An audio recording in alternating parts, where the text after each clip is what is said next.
innovation is the key point, and quickly adopting and adapting to cutting-edge technologies is extremely important. Jobs and the labor force have changed a lot from past times.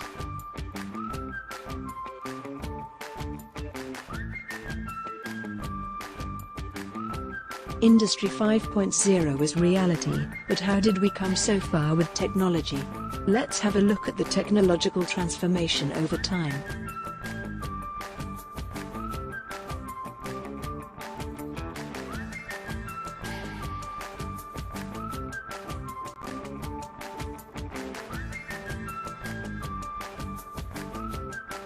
Transition to new processes based on water, steam and mechanization brought a lot of benefits for transportation and manufacturing, allowing to produce larger amounts of goods and creating better living conditions.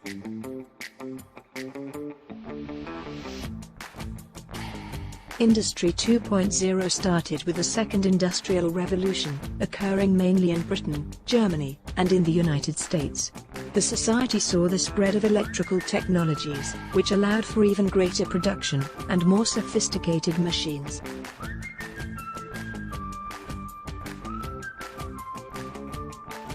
Also referred to as the computer era, in the Industry 3.0 electronics and IT were the leading players.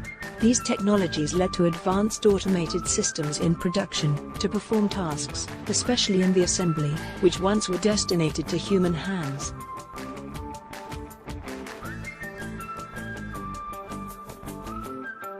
Industry 4.0 is characterized by the convergence and complementarity of emerging technologies. The concept of the smart factory emerged, focusing on learning and improving by doing, continuously adapting and optimizing processes accordingly.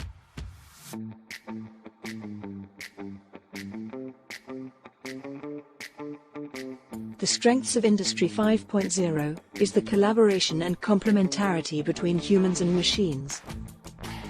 Mass customization is the combination of mass production with flexible customization. As a result, the quality is increased. But what is the circular economy? The circular economy is a sustainable model of production and consumption, which aims at using and recycling existing materials and products, as long as possible, in a circular process. Industry 5.0 is important for your business, because it brings innovation to your company, it allows mass customization of products, it increases quality and efficiency. Our company has already entered the Industry 5.0. Have a look on how our core businesses are directed toward it.